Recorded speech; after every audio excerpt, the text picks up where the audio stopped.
Okay, so hi everyone. Thank you so much for joining. This is probably one of the favorite things that I do all year long. This is the third year I'm doing it with Lifetime and with Unbound Gravel, and I'm just going to tell you a little bit about how it started. And why I do it. I'm going to go ahead and advance the slides, but welcome. My name is Marley Blonsky. I am a professional cyclist. I am not a coach. I'm also not a fast professional cyclist. So if folks are familiar with me, I've been around for a while now, and I call myself a professional cyclist because I get paid by brands to ride bikes. Some of those brands include Salsa, Shimano, Ride with GPS. Essentially, I'm like a privateer, but I don't have to win races, which is pretty awesome. And I have done Unbound Gravel 5 times. And I noticed the first couple times that I was out there, there was a lot of language around the 25 and the 50 mile being this awesome, inclusive, family-friendly event, which it is. However, there's a lot of information that if you know it, you're going to have a much happier and much more successful day. And so, after being out there and changing multiple flat tires for folks and giving out water and giving out snacks and really just seeing a lot of folks that were totally unprepared for what they were getting into, I pitched the team at Unbound and I said, "Hey, can I do this program for you?" Uh, and they said yes. So this is the third year we're doing it. I think it's gotten bigger and better every year we've done it. And it's just, I think, provided a really nice entry point for folks that are new to gravel or new to Unbound. And we're going to talk about that in just a second. So like I said, I've done Unbound 5 times. This year will be my sixth time, God willing.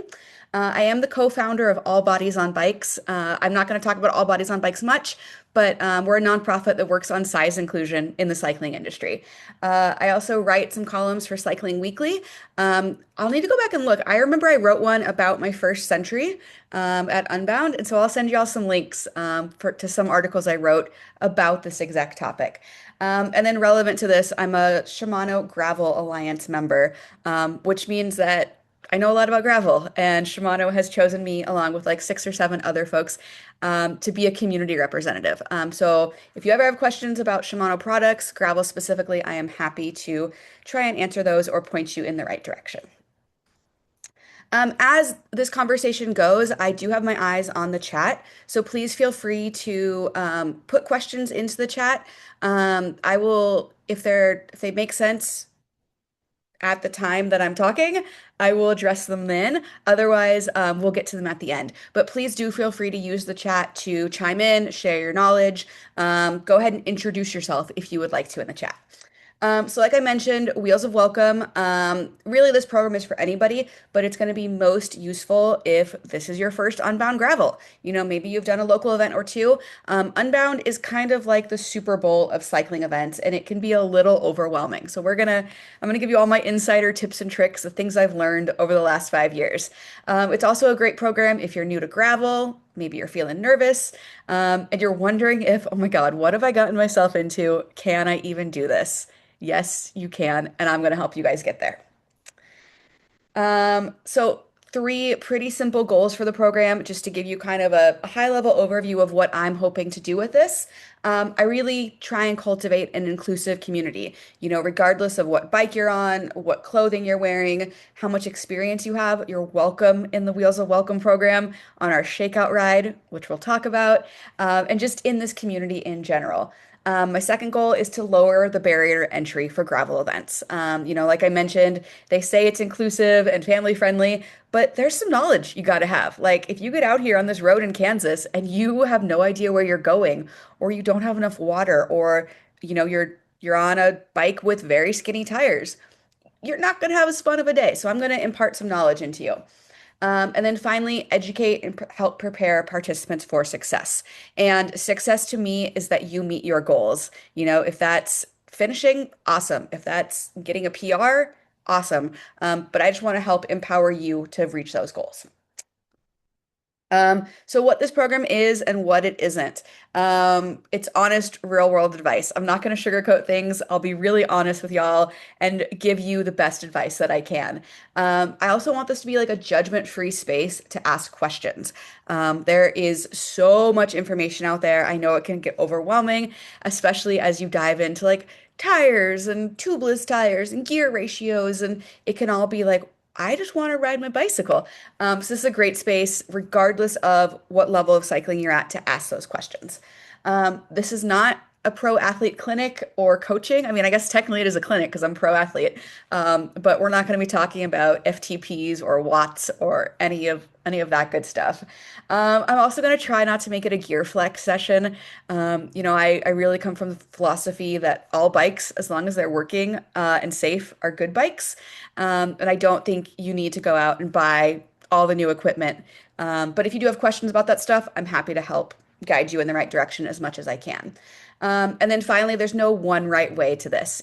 Clips, clipless, flat bars, drop bars, baggy shorts, spandex shorts. Like, there's so many different ways to ride bikes that I'm not here to like prescribe a one size fits all approach. So what is this program? You probably, got the email from Lifetime and we're like, I'm doing the 25 or the 50, I'll sign up. What the hell? But what is it? So we've got two training calls. We've got this one this month, and then we've got one a month from now. And we'll cover some of the same topics at both. As it gets closer, things are going to feel a little more real, and you might want to talk about some things that we covered this time. Yeah. We'll also have for the first time an in-person rider meeting and Q&A in Emporia. And so what that means is we will have, if folks have been to Emporia before, there's this movie theater, essentially. It's like a community theater on Main Street. It's nice and air conditioned and cool, a nice respite from like the crazy expo, but they're giving it to us for about an hour for a Q&A with the Lifetime Gravel folks. I'm also going to try and bring in some of my friends who are pros for the Q&A to get their perspective on things. But it'll be a rider meeting specifically for the 25 and the 50 because your questions are different than folks who are doing the 200 or the 350. And we just want to make sure that you all feel really supported. And then the program also includes a shakeout ride. If you don't know what a shakeout ride is and you're like, what are you talking about, Marley? Fear not, we're going to talk about it. But essentially, it's a group ride before the big event to shake out your nerves. This is a picture from last year's shakeout ride. If you've been to Emporia, you'll know that this bridge is quite famous and everybody likes to get their picture taken there. Cool. So, Marley, do you cover the 100 course as well? I can. Um, Primarily, this is going to be aimed at the 25 and the 50, but everything is applicable. And I've done the 100 4 times now, so I'm happy to answer questions about that. Cool. So let's talk about who else is in this with you. One of the things that I saw in the pre-survey responses was, am I going to be the slowest one out there? I'm really old. I've never done something like this before. And I just kind of grabbed some demographic information from your survey results to show you you're not alone. So of the 103 folks who signed up, great job to 21 of you who joined today. 41% of y'all are brand new to gravel, which is awesome. Hopefully you'll get some gravel experience before Unbound and you'll be new-ish to gravel by the time Unbound rolls around. And 83% of you are first-time Unbound riders. So you're in good company. For folks in this program, about 78% of y'all are doing the 50 mile, and about 21% are doing the 25 mile. And then a couple folks doing bigger distances as well. You don't have to do the shorter distances to do this program. And you'll notice this on race day as well. I think the majority of folks at Unbound, I don't remember the exact numbers of the overall field, but I think 200 has the most, and then the 100, and then the 50, and then the 25 and the 350 are the outliers there. Um, Quick little Google map of where we're coming from. We are from all over the place. Obviously a heavy concentration in the Midwest. But maybe these folks down in Florida, maybe y'all can find each other and talk about what your plan is, because the only elevation you get in Florida, from what I've learned, is going over overpasses. But yeah, the whole point of this is we are coming from all over the place, so big community, and it's gonna be awesome. So, as I went through your survey responses, these were some of the common questions that came out, and I want to assure you that in today's call, we're gonna cover each of these. If you're going to have more questions come up. Please do put them into the chat.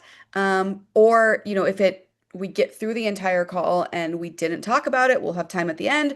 Or if you think of something in the next month, send me an email. You all have my email address, and I'll make sure that that gets incorporated into the next call. So you can see, some of these common ones. Am I prepared enough? What happens at aid stations? Is there food? Is there water? A big one that a lot of folks are concerned about is what happens if I get a flat tire or a mechanical problem? Another big one, what should I bring? And then this one, what if I don't finish? So we're going to cover all of this and more, but please know that you are in the exact right spot to be asking these questions. Cool. So let's talk about what to actually expect. I love this photo. This is from, I don't even remember what year it was, but it was a very, very muddy year. I had done the 100, and you can see it took me 16 and a half hours to ride 100 miles, which is an absurdly long time. But I still had a smile coming across the finish line, and that's my goal for all of you is to have a smile when you cross the finish line and say, yeah, that was hard, but that was also really, really fun. Okay, so let's talk about the Unbound weekend, what to expect. So especially if you come from like a running background or a triathlon background, I have been told that gravel events are surprising in their breadth and depth. So basically starting on the Wednesday before the event, activities start happening in Emporia. So depending on when your lodging is booked for, I recommend getting to town as early as possible, whether that's Thursday or Friday. It just gives you a chance to settle in and to take in all the things that are going on. So some of the things that are happening, there will be an expo all day, Thursday and Friday. There'll probably be, I don't even know, there's like 50 or 75 different vendors out there. All the big bike brands, Shimano will be out there, lots of clothing brands, lots of nutrition and hydration. There's pro athlete signings and meet and greets and seminars. Lots of brands are giving away giveaways and samples. And my word of caution to you about the expo is bring your wallet, but I wouldn't recommend necessarily trying new gear on race day. You want a theme that's going to come up over and over again is you want to keep your routine the same from what you practice and train with onto race day. So if you get to the expo and you see this new hydration drink or this new food and think, oh my God, I'm going to try that tomorrow. I might caution you away from that and to, go ahead and get it, take it home and do it in a training situation versus on race day. That goes for clothes, that goes for shoes. You want to make sure that you are comfortable and using familiar equipment that you know how to use. Um, Packet pickup, I don't remember exactly what day that is. I think it's on Thursday and Friday both. This will all the full schedule will be on the Unbound Gravel website. But when you go to packet pickup, be sure to bring your ID. That's always a hassle every year. And so, yeah, bring your ID. Shakeout rides also happen in the days leading up to the event. We will have a Wheels of Welcome shakeout. My word of encouragement to you is to do our shakeout ride because we're going to go at a pace that's going to be slower than the rest of the shakeout rides. Most of them are going to say that they are no drop. Your experience might vary. People get excited and they just take off, and they have the best intentions to be no drop. But we will have designated sweepers to keep us together, and we will regroup. That photo that I showed you a couple slides ago of us at the bridge, we regrouped there and waited for everybody to catch up with us. And not every shakeout ride is going to do that. So my encouragement to you is, if you've got a favorite pro athlete that is doing a shakeout ride and you want to ride with them, go do it. But be aware that it might be a faster pace than what you're expecting. So I would encourage you to join the Wheels of Welcome one. But also, if you see one that looks good to you, sign up for it. You don't even have to sign up. You just get to show up and do it. So And then, like I said, full schedule at unboundgravel.com. I don't think it's been fully updated yet. But like I said, we will have a Wheels of Welcome meet and greet and a shakeout ride. Those will likely be two separate times.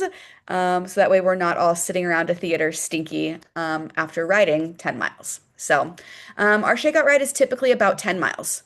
Some of the other shakeout rides will be longer, but I like to keep ours at 10 miles because, if you're riding 25 miles on race day, I say race day, and that's the longest you've ever ridden, it'd be silly to do like a 20-mile shakeout ride. So I keep it 10 miles, nice and casual, and our goal, well, we'll get into that. All right, next slide. So, Unbound is a unique beast. Um, there is a lot going on simply because there's everything from the 25-mile up to the 350-mile happening at the same time. And so the Unbound team has worked really, really hard at logistics on this. So my biggest recommendation to you is to read the rider guide. I believe online they have the 2025 rider guide. If you're curious, peruse that. Not much as the courses are going to change, but the overall, safety, emergency planning, rules of Unbound are the same from year to year. The next important thing about Unbound is to know your navigation. I've tried to convince them over the past couple of years that especially for the 25 and the 50, we need the course to be marked. And it often is. However, it is open roads. So if they put out the signs on Friday night and some local, picks it up or does something, that sign might not be there. So it's up to you to know your navigation. And we're going to talk about some tools and tricks and the best way to do that. You're also responsible for following the rules of the road. It is not a closed course. So there could be farm equipment out there. There could be cows. There could be other cars out there. So make sure you're riding on the right side of the road. You're stopping at stop signs. There could potentially be some highway crossings. And the roads are not closed for us. So you make sure to stay safe out there.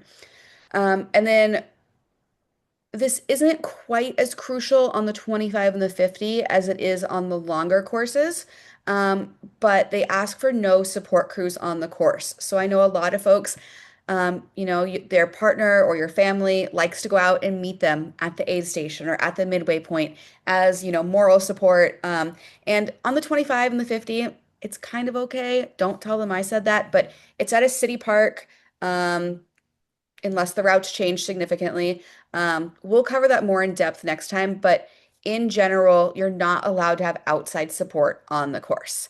I see a couple questions coming in. There will be a 2026 version. It usually comes out closer to the event. But yes, there will be a 2026 version. And when I see that, and the routes come out, I will send the whole Wheels of Welcome program an email with those links to make sure that you get it. And please do read it. It's got so much good information in there. It's Kansas. I'm not sure if I have the picture in here or not, but a couple years ago, I was out on course and there was a wall cloud, and I thought I was going to be in the movie Twister, because there were open range cows, there was a wall cloud, and I'm just riding my bike into a tornado, it felt like. So just being aware of, what to do in emergencies, how to get the weather alerts from Emporia, things like that are all covered in the rider guide. Um, cool. Okay, so back to shakeout rides. I'm not going to go too much into this because I already did it. But the whole point of a shakeout ride is to, exactly, I can't talk now. We got cows. I'll put that picture up next time. But shakeout rides. You want to shake out your legs and your nerves. Remind yourself that, yes, I do know how to ride a bike. Yes, this does feel good. Yes, I'm excited. But probably the most important reason for the shakeout ride is to make sure your bike is set up correctly. So if you're flying into town and you're taking your bike apart or taking wheels off, The shakeout ride is going to give you a chance to make sure that everything is put back together correctly. I was leading a shakeout ride my first year at Unbound. I had flown in, I had put my bike back together, and on the shakeout ride, there was a guy riding next to me, and he said, "Hey Marley, your back wheel looks loose." And sure enough, I had not tightened up my back. It was a quick release at the time, and my wheel was just kind of hanging out there in the dropouts. So it was a good teaching opportunity. We all stopped, and I was able to get my wheel back in correctly. But those are the things you want to figure out before race day. Because you've still got the opportunity, to take your bike into the shop and have it fix it if your brakes are rubbing or whatnot. One other great thing about shakeout rides is you can dial in your tire pressure. So everybody likes their tire pressure at different levels, depending, on the surface. And so, depending on if it's wet, if it's dry, how chunky the gravel is, you'll get a chance to feel it out and get your pressure perfect for the next day. Um, my big word of caution on this is don't blow up your legs, your lungs, or your body. We get our egos involved, we get adrenaline running, and the ride goes out real fast. It can be really hard to rein yourself back in. Before you know it, you're huffing and puffing, going, "Oh my God, I'm supposed to ride 50 miles tomorrow, and I just did the hardest ride of my life because I was trying to keep up with this new guy." Um, just, you know, keep it cool, keep it calm, so that way you save your legs for race day. The shakeout rides are going to be on Thursday and Friday. Saturday is race day, unless I'm totally mistaken. Please, somebody speak up. Sometimes I get the events mixed up because some of them it's different days, but I'm pretty sure Unbound is on Saturday. The actual ride is Saturday. Okay, so the courses. I was texting with Christy Moan, who's the director of Unbound, say, "Oh my God, we have our call tonight and the courses aren't posted. What am I going to talk about?" And she said, "Well, the exact routes are going to be released in late April. So as of right now, I don't know anything about the courses. I believe that we will be going south from Emporia. Unbound typically in its history has operated on for 2 years we go north, and then the next 2 years we go south. And so the last 2 years we went north. Um, South I is actually my favorite direction to go. I think it's prettier. You get more into the Flint Hills, but there is a bigger risk of mud. I'm not even going to get into that too much, except to say enjoy these next few pictures. We will talk about the mud quite a bit because it becomes this big, scary thing. But it's one of those variables that we can't control at all. So I'll give you tips and tricks for how to get through the mud and to be prepared for it. But if it shows up, it's just something that we all got to get through together. What to expect in general. So, when we looked at that map of where everybody's from, not everybody's from Kansas. If you haven't ridden bikes in Kansas before, get excited. Or if you've only, driven on the interstate through Kansas, you might be thinking, "Oh my God, why did I sign up for this race? Kansas is so boring." It's not. Once you get off the interstate, it is gorgeous. Will be in the Flint Hills. Oh no. Um, Sorry, my Zoom just told me the meeting will end in 10 minutes. If that happens, I will email you all a link to join back in. Actually, we're going to pause for 1 second. I'm just going to say upgrade because I think I already did. I just need it to go. So apologies. 1 second. Talk amongst yourself. Go ahead and introduce yourself into the meeting chat and let's make sure that I'm going to stop sharing so you guys don't see my credit card info coming through. I am so sorry about this.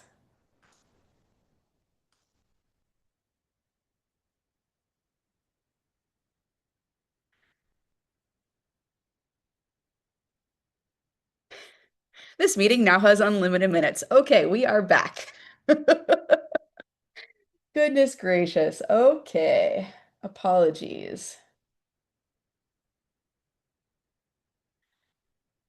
Okay. We're gonna present again. We're gonna share. You guys are real quiet. Nobody's introducing themselves in the chat. I see one person from Nebraska. Linda, hi Linda. It's good to see you. Um, Okay, we're going to share that. Michael from Emporia. Awesome. Glad you're joining us. So you know what I'm talking about. Warrensburg, Missouri, Alberta, Canada. Awesome. North Carolina. Lots of good stuff. So Milwaukee, awesome. Washington, D.C. Yeah, keep the conversation going because these are your people. So can somebody confirm though that you can see my screen again, please? Okay, perfect. Thank you. Perfect. Okay, so like I said, we're riding in the Flint Hills. Before I rode there, I thought Kansas was flat. It's not, but it's also not super mountainous. The hills are rollers up and down. There will be potentially a couple punchy climbs, but nothing that is not doable. Even if you get off and walk, you won't be walking for very long, which is one of my favorite things about the course. It seems scary, but it's all very approachable. I already mentioned this, but they are open roads. You're going to be shared with the agricultural community. I remember my first year out there, I don't even know what kind of farm equipment it was. It looked like an alien space invader coming at me, but it took up almost the entire road. In that case, pull off to the side. We need to be safe around the farm equipment. This is their homes, their livelihoods. Please be respectful, share the roads, and be aware. Um, Conditions also change constantly. If it's wet the day before and then wind comes in, it could be muddy in the morning and then really dry in the afternoon. Again, it's one of those variables that we have no control over, so it's just up to us to be prepared for those conditions. Um, the other the other thing to know is weather can change everything. And the weather also changes constantly. So I remember the year that I was telling you that it took me 16 and a half hours to do the 100. I think we had every type of weather. We had beautiful skies, we had thunderstorms, we had crazy wind, we had a tornado, or we almost had a tornado. But we also had a beautiful sunset and a beautiful moonrise. So just because it is cloudy, rainy at 1 minute doesn't mean in the next 10 miles it's not going to be a totally different weather system. It might have been a disc plow. I don't know what a disc plow is, but it did have those like turning hand thingies, which sounds like a disc plow. I'm not from the country. I don't know. And yeah, just overall, nothing about the course is predictable, but that is part of the fun of Unbound. So let's talk aid stations. There are aid stations out there, but I would not rely on those. You want to be as self-sufficient as possible, especially if you've got any form of dietary restrictions. Aid stations reliably will have water to refill your bottles, and they will have food. But if you've got any allergies or dietary restrictions, best to bring all your own nutrition. So on the 25 mile, you'll have one aid station at right about the halfway point. On the 50, depending on the course, but the way that it's been the past couple years, is you have two aid stations, but it's actually the same one. So you'll go out, you kind of do a lollipop, and then you have the same aid station again. Um, Linda, to your point, in Oregon, you deal with loose cows. There, there can be loose cows in Kansas, depending on which direction you go. I only saw that the one time when it was like the epic twister conditions, and there was some open range area. So, when you're at the aid station, have a plan. I always encourage folks not to dilly-dally. It can be really tempting just to like hang out in the grass and drink a Coke and like really regroup. But you want to keep your body moving. So I always encourage come in with a plan. First I'm going to refill my bottles, then I'm going to eat a snack, then I'm going to reapply sunscreen, and then I'm going to adjust this thing on my bike that's rubbing, and then I'm going to get going. The other thing is there are thousands of people that need to come through those aid stations, so just be aware of how much time and space you're taking up. John, on the 100, this is going to sound wild, but there are no aid stations. There will be water stations. You'll have Oasis, and then you'll have a midway point, but you're responsible for having your own support crew there. So you can either do crew for hire, where you give a bag to somebody else. And they'll have it for you at the midway station, or your family will meet you at that midway point. So it's a little diabolical for the 100, the 200, and the 350. It's considered self-supported, but they give us aid stations on the 25 and the 50, which is great. On the 100 though, is there like water stations Yes, besides the one station? yes. Okay. I don't know how many there will be this year. When I did the 100, I think there were two water stops, maybe three. I think there were three. But those will be clearly marked on the Ride with GPS routes when those come out. And so we should know all that stuff pretty soon. Here's another picture of some epic mud. If we do have conditions like this, I would say don't be a hero. Don't try and ride through sections like this. You're just gonna mess up your drivetrain and potentially snap your derailleur. You know, it the mud is quite variable, so there will be sections you can ride. But just know that you're in good company with everybody else. Um, yeah, cool. All right, navigation. So I mentioned this a little bit earlier, and before our next call, I will get confirmation from the Unbound team if the 25 and the 50-mile courses will be marked. But essentially, you're going to want to download the route. So if you're not familiar, there's a program called Ride with GPS. You can use it on your phone, you can use it on your bike computer, and basically you can download the route in advance, and then it'll give you turn-by-turn directions. I believe you can even download it for offline use if you pay for membership, which I think is worth it. There's lots of amazing tools on there. So that way, you could turn your phone onto airplane mode, not use your battery, and still get directions, which is really, really useful. And then I say, always have a backup plan, whether that's, you've got your bike computer and your backup plan is your phone. People will print out maps. Typically on the 25 and the 50, there's going to be plenty of folks around you and you can like follow the tire tracks.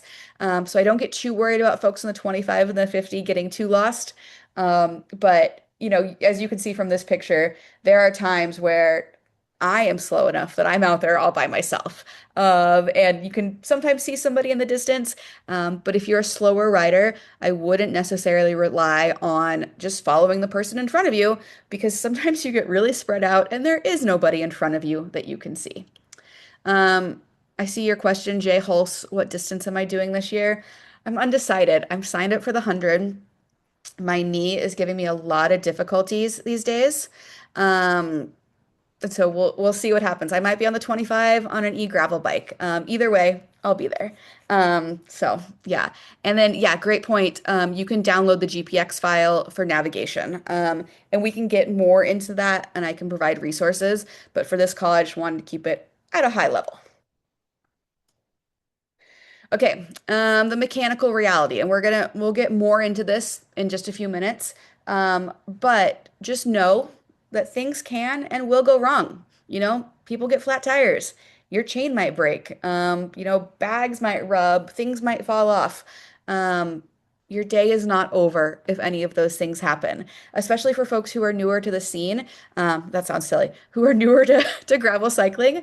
The idea of getting a flat tire is really scary, but it's not a day ender. We're going to talk about preparedness and what you can do to make sure that you're prepared for that.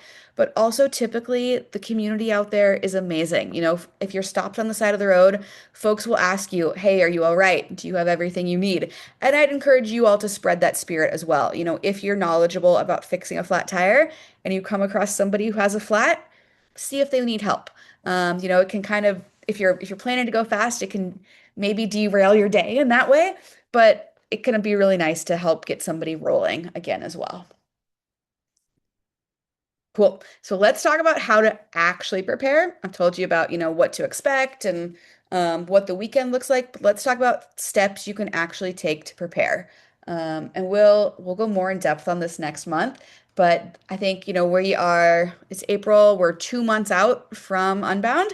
And so now it's time to put in the work. So if you haven't started riding, please start riding your bike. Hours in the saddle are probably the most important thing to make sure that you are ready. For the 25 mile, I think for me, because I like to dilly-dally and have fun and I stop and talk to folks, I think it took me 4 hours the year I did it. For the 50 mile, I just did the Mid-South 50 mile and it took me 8.5 hours, which is a little absurd. Most folks are not going to take that long. But the point being is get your butt ready for a couple of hours in the saddle. Most places the weather's starting to get nice. Hopefully you can start to get some outdoor rides in. And I always encourage you to train on the bike that you're going to ride for race day. If you've been on a trainer inside during the winter, if you're ready to get outside, start riding that bike because that's going to do a couple things. It's going to get you comfortable with the mechanics of that bike, all the shifting, braking. It's also going to make you aware if you need a tune-up on your bike. If things aren't shifting correctly or your brakes feel a little not steady, get your bike into the bike shop now. And then the other reason I want you riding the bike you're going to ride for Unbound is you're going to figure out if it's comfortable or not. You want to be as comfortable as possible on the bike because you're going to be spending a long time on it. We can talk about bike fit if you want to. Also, just making sure your seat's in the right position. And if you've got questions about that, I'm happy to dig into that separately if you want. Other things to practice while you're out there, getting your hours in, practice eating while you're riding. And that might sound a little silly, but if you can continually feed yourself while you're going along and get snacks, you're going to save yourself a lot of time than having to pull over every 20, 30 minutes when you need to eat again. Please also practice drinking while riding. I ride with a hydration pack, especially at Unbound because it's typically hot, but I also carry bottles. And so making sure that you are able to reach down, get your bottle, drink it, and put it back while you're on a gravel road. One thing that always happens at Unbound and gravel events in general is people will misplace their bottle when they go to put it back on their bicycle. And it creates a safety concern for everybody else because if there's a rogue bottle that flies right in front of your tire, there's a high likelihood it could cause a crash. And you just don't want to be the cause of that. So just get confident eating, drinking. If you're going to take selfies, practice doing that. Don't have race day, but the first day you're pulling your phone out to take a selfie because nothing is worse than potentially crashing other people out just to get that photo. The other thing to practice is pacing yourself. I highly recommend using a heart rate monitor, whether that's like a Whoop or an iWatch or an actual heart rate monitor, and figuring out what is a pace that you can ride at sustainably for a long time. Whether you want to admit it or embrace it or not, you are now an endurance athlete. 25 miles is an endurance event. And so learning how your body feels and what feels sustainable is really going to help you get across that finish line. Boop, boop, boop, boop, boop. Okay, I see lots of conversation about Highland Hill. We don't know what direction the course is going this year. If the course goes south, Highland Hill might not be on the course. So I wouldn't get too worried about, specific course features until we know what's going to happen. But I think Highland Hill was like maybe a half mile long, maybe a quarter mile long. And you gain, I think, maybe 200 feet of elevation. Somebody correct me if you're looking at your old GPS file, where it's a significant hill. Lots of people walk it, but it's not a day ruiner. If you do end up walking it, it's like a 5-minute walk. It's not that bad. Yeah, cool. Okay, so that is training. One thing I do want to mention is Ruvi, which is an indoor training app. So it's similar to Zwift, but Ruvi actually has the real Unbound courses on it. It's previous year's courses, but you can get a feeling for what it looks like and what it feels like out there. And it's like kind of creepy how realistic it is. I'm working on potentially, hopefully, I'll let you all know, getting you guys a 30-day free code. But if you're already on Ruvi, I think they might even have like a free 30-day sign up anyway for everybody. Highly recommend trying out the courses on there. It's actually really quite cool. Okay, so let's talk about gear. Most folks in your responses, you're on a gravel bike. Some folks are not. Um, Especially for the 25 and the 50, hybrid bikes are going to work fine. Mountain bikes are going to work fine. Basically, any bike that you can put a little bit wider tire on. Most people are going to be on gravel bikes, but like I said, you don't need to go out and spend a ton of money for this. If you don't have a bike yet, you don't know what you're riding, get into your local bike shop soon. Tell them what you're up to, and they can help get you on the right bike. I mentioned this already, but comfort is going to matter the most. So making sure that you're getting your miles in now to figure out like, oh God, at mile 10, my neck really tenses up or my hands go numb or my feet go numb. This is the time to be figuring that out. Make sure you've got shoes that feel good. Make sure you've got cycling clothes that feel good. If you're going to wear a chamois or figuring out if you need like anti-chafe cream, this is the time to be figuring all of that stuff out. I mentioned this already, but get your bike tuned up now. I know here in Portland, bike shops are already like 2 weeks out for a tune-up. And so if you live in a place that bikes are popular, you might need to get your bike in now for a couple weeks from now. So make sure you get that done. I already mentioned hydration packs, and then test everything before race day. Make sure your clothes feel good. Make sure your water bottles work. If you get a new snack bag that you can ride while you're doing it, you don't want to be doing anything new on race day because that just opens up for things to go wrong. That even goes so far, and we'll talk about this more next time, but like the foods that you're eating. So whatever you're eating before your training rides now, I would recommend trying to replicate that when you're in Emporia, which can be hard, if you're staying in a hotel or the dorm rooms and you're used to, having oatmeal, maybe bring some oatmeal with you, because that can be a thing. Okay, let's talk tires. I will say for our next call, I've been working with Bike Tires Direct, which is an online marketplace. And there's a person there who's a total tire nerd, and he is very excited to talk to you all. So I'll bring him on next time. So bring your tire questions next time. But wider is typically going to be better up to a certain point. That all goes out the window when we start talking about mud, but I'm not even going to get into that because we're not going to have mud this year. I'm just willing it into existence. It's going to be a dry year.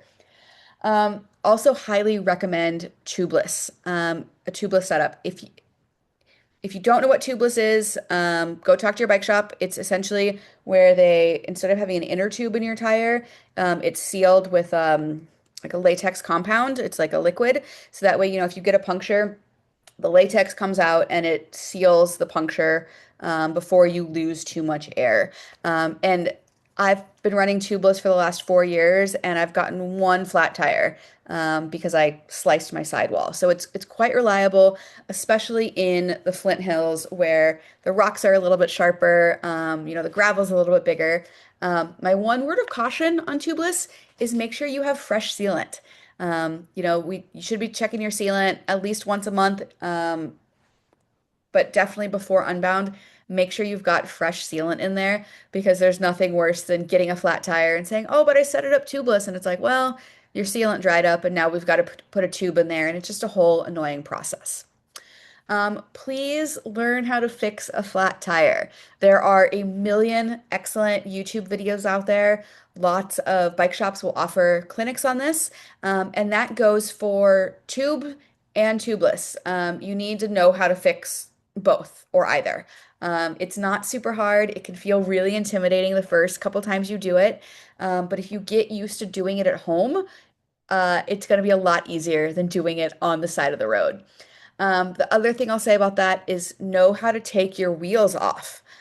So make sure you have a tool that has the correct size to take your wheel off. I encourage carrying a multi-tool, and that should have like all the bits and bobs that you need, but make sure you know how to take your wheel off. It's an important skill. And then finally, you're going to want to carry a flat fix kit, which I have details on what that is in another couple slides. Okay, let's talk about fueling. I'm going to tell you the story of this picture. Please ignore my wonky helmet. It's a little embarrassing. But this was last summer. I got to go to France and we were climbing Mount Ventoux, which if you are a cycling fan, you'll know that it's like typically in the Tour de France, it's like this monster of a mountain. And it was like, I think it was like a 22-mile climb from where we started. And earlier at the hotel, I was kind of joking of like, oh, I should take a croissant for the ride up. And I think that croissant saved my life because I did have like a couple gels and things. But truly, like getting those fast calories from the pain au chocolat was the best thing I did all day on probably the hardest ride of my life. Um, so if you've heard me talk before, um, I'm a little obsessed with fueling on bike rides. I've been doing this a long time, and I think the most common mistake I see, or the reason that people have a hard time, is they're not eating enough during their rides. You're going to want to eat early, eat often. I try and eat something at least every 20 minutes, and that might just be like a couple gummy bears or a couple M&Ms or a gel. But in general, you want to keep calories coming into your face so you're not getting to the point where you're hungry. If you're feeling those hunger signals, it's too late and you're on your way to bonking.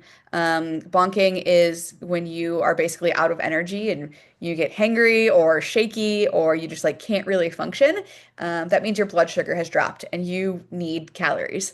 So our goal is to try and stay away from that area just with constant fueling. I have a good friend, Meg Fisher, who she's an incredible para athlete and she's won multiple world championships. And the way she told me about this is it should be an all-day snack parade.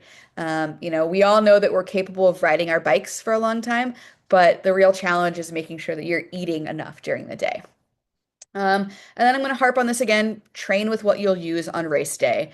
And that can get expensive quickly, especially if you're eating, the gels or the scratch stuff. Um, Google, there's lots of options for how to make that stuff cheaper at home, even like the little sports gels. And there's lots of resources for how to do that. So if you're on a budget, which these days who isn't, you don't necessarily have to use like the fanciest of the fancy. And then again, don't try anything new on race day. Save it for your training rides. Okay, what to carry? I'm gonna back up on this and say make sure that you have a way to carry these things. So this is my bike this was Big Sugar, so this was down in Arkansas. But you can see I'm wearing a hydration pack. I've got a feed bag right here, the black thing. And then I also have a handlebar bag. And my handlebar bag has all of my repair kit. So I've got a little pump in there, I've got a spare tube, and I've got my flat fix kit. I've also got a backup snack just in case, I need a backup snack or I go to change my flat tire and I realize, oh my God, I need a snack right now. I typically have a couple hundred calories in there that will just be with me for the entire season and hope it's just an emergency backup stash. Um, you can see I've got two water bottle cages on here. Those I typically will have electrolytes in. So I like to use the Scratch electrolyte mix. And then on my back, I'll have 1.5 liters of water. And that has worked well for me for every event that I've used it for. But just figure out what works for you to carry things. In my backpack, I will also have a couple snacks. I'll have sunscreen, and then yeah, just any other incidentals. So, like I said, tube or plugs, make sure you know how to use these. If you're carrying tools that you don't know how to use, it's a little silly. So, learn how to use your tools. Same goes with pump or CO2. I recently started using a little electric pump. I don't know if folks have seen these. At first, I was like, this is the most gimmicky nonsense in the world. Um, but if you are able to afford it, the little electric pump is a godsend. Because if you're sitting out on the side of the road pumping for 10 minutes, it's a lot easier to just press a button. So, um, you're also going to want a multi-tool. I mentioned that. Make sure you get one that works for you and is going to fit the bolts on your bicycle. Um, I don't know who, I'm going to mute somebody. when I called him, it was like, hello, me. There we go. Cool. You're gonna want to carry snacks. We already talked about that. Make sure it's snacks you like to eat. We'll talk about this next time about I have a magic trail mix that I make, and I will share the recipe with you. But it brings me joy every time I make it, and then every time I reach my hand into my little black feed bag and I pull out a gummy bear or a Nerds gummy cluster or a peanut butter M&M. I was never a big candy eater before I started riding gravel, and now I eat a lot of candy, which it is what it is. Um, Potentially also carrying an extra chain link and a tool.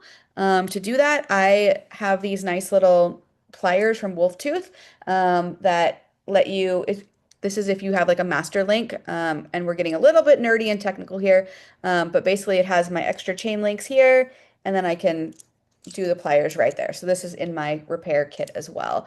I will send out an email with links to like my favorite things if folks need to stock up. I also always recommend chapstick. It gets dry and hot and windy, and chapstick with SPF. It can get blisteringly hot out there. We talked about it already, navigation device, and then hydration, of course. One thing I will point out on my bike is you can see I have a phone mount here. I use the Peak Design phone mount that works really, really well. So I like to have my phone out and my GPS device, my little bike computer. Most folks don't ride with their phone right there, but I like to have it to take pictures really quickly. So. Yeah, great question from Jay Klein. This is not a ridiculous question at all. Shoe recommendations for wide feet. I have wide feet. I have Fred Flintstone feet. Um, Excuse me. You'll also notice that I primarily ride in flats. A couple of years ago, I actually at Unbound, it was a super muddy year, and my cleats kind of turned to concrete. I was wearing clip-in shoes. My cleats turned to concrete and I wasn't able to unclip. And I ended up falling and t tearing my meniscus. I didn't realize it at the time. I was like, oh, my knee hurts, but I'm going to keep riding. So from then on, I wear flats. I would say wear what you want to wear. There's no rules about any of it, especially with the modern pedals, the modern flat pedals. You can kind of see it in this picture. These are Shimano pedals, but they've got grips on them that are awesome, and there's not a huge performance difference that I've noticed, at least at the pace that I'm going. I'd say most folks out there are going to be in clipless pedals, but you you don't want to, how do I want to say this? If you're not already riding clipless pedals, you don't need to start for Unbound. That just adds another thing to worry about and another thing to potentially get nervous about of like getting started and clipping in and messing up. And so ride what you're comfortable with.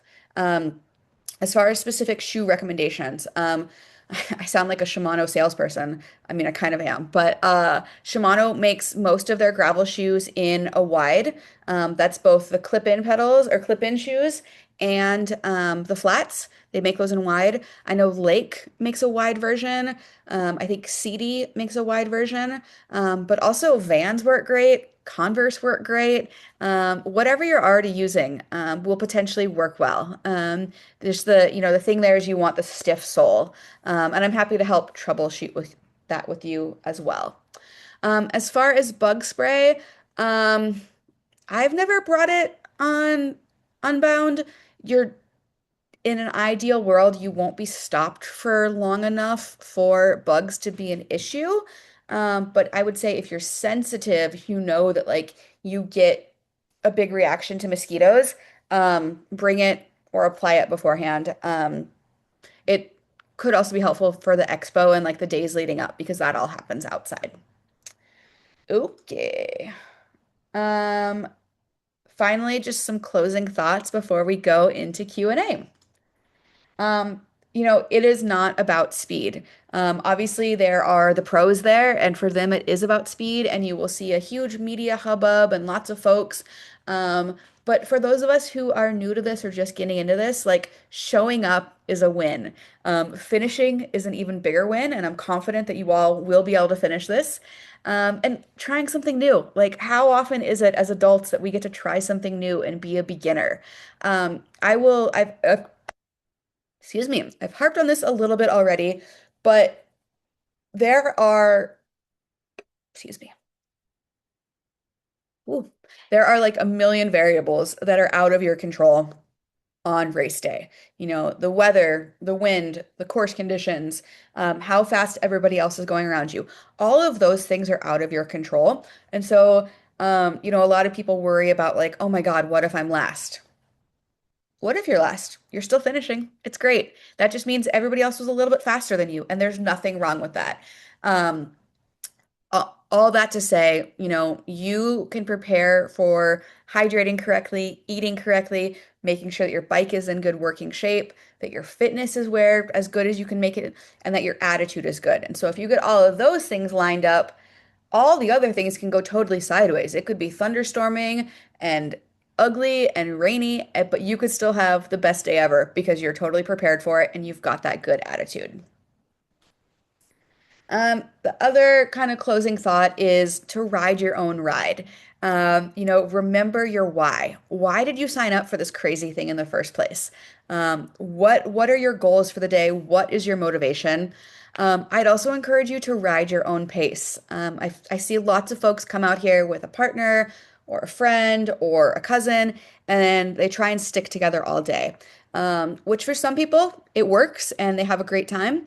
For other folks, it just becomes an annoyance. If you're the slower person, at least for me, when I'm trying to ride with somebody and I know that I'm slower than them, it makes me anxious. I feel like I'm holding them back or doing something. And then if I'm the faster friend, you feel like you're potentially waiting for your friend.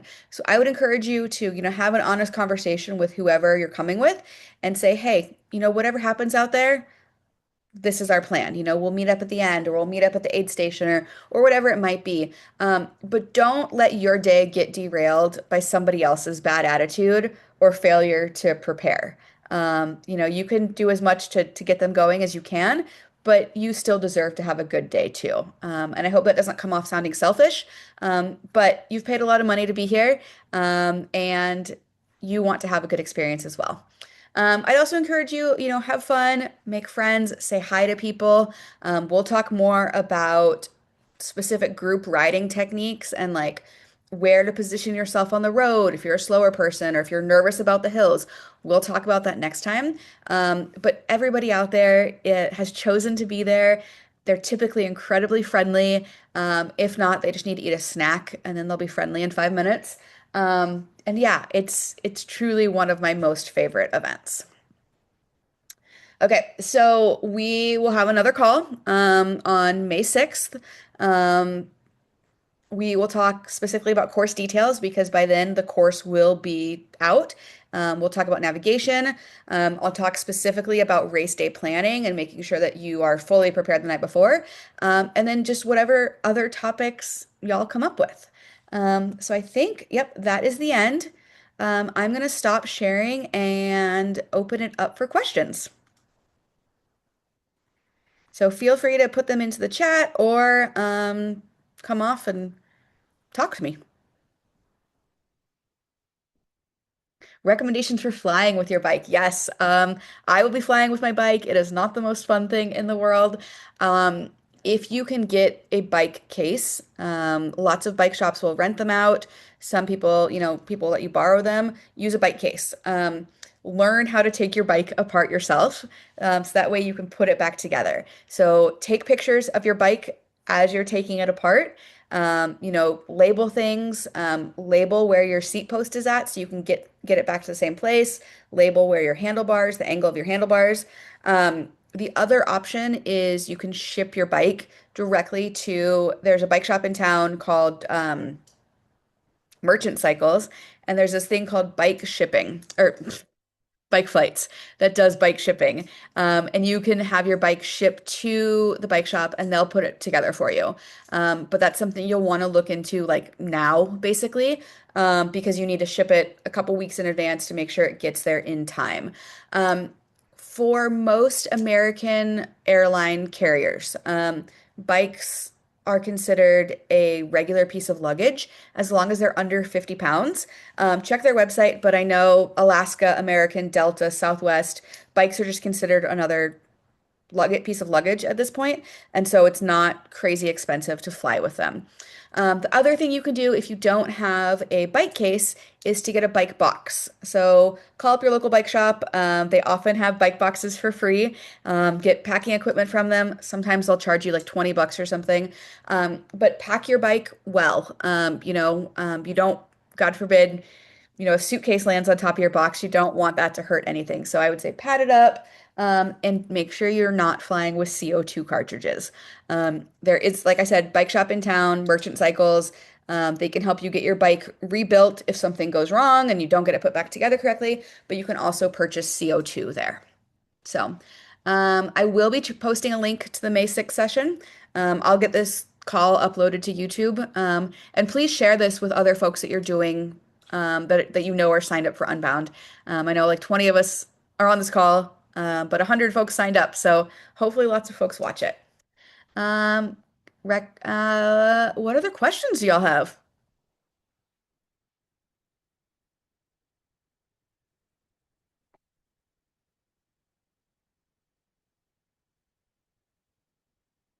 I actually do have a hot date after this, so if we're done, I'm gonna go get ready. But I'll give it another like 2 or 3 minutes. So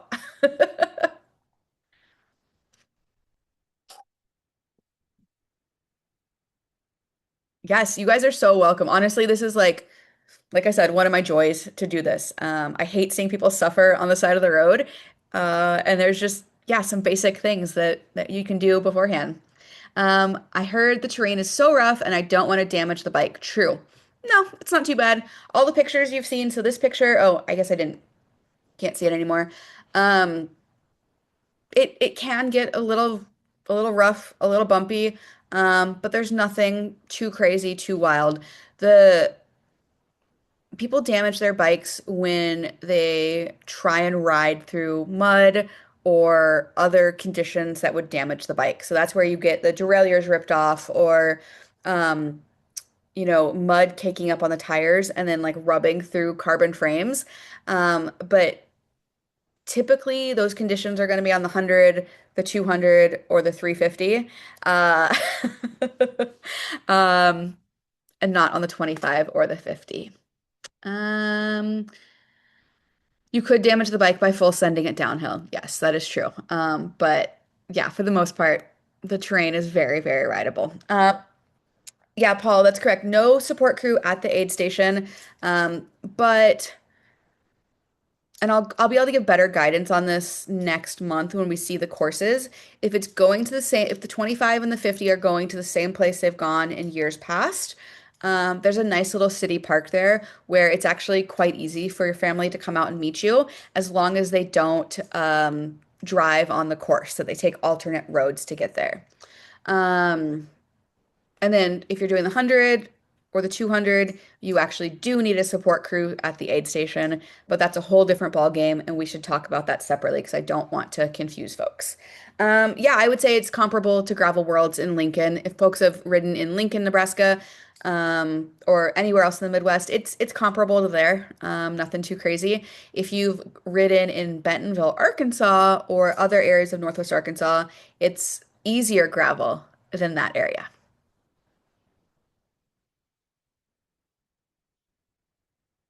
Parking in Emporia, great question. Um, it's going to be busy, especially down by the expo area. Um, but there is typically there's a lot of neighborhoods around there that if you go a block, two or three, kind of off the main street, the main street is called Commercial. You can typically find parking, and it's all day parking. If you are staying in the dorms, that comes with parking, so that makes it really easy.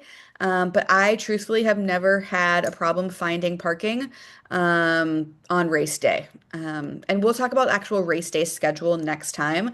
I love getting down there really early and like seeing the 100 and the 200 mile people leave.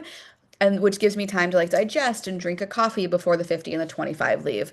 But yeah, if you're getting down there a little bit later, you might have to park a few blocks away, but you've got your bicycle, and so you can just ride to downtown where the start line is. So,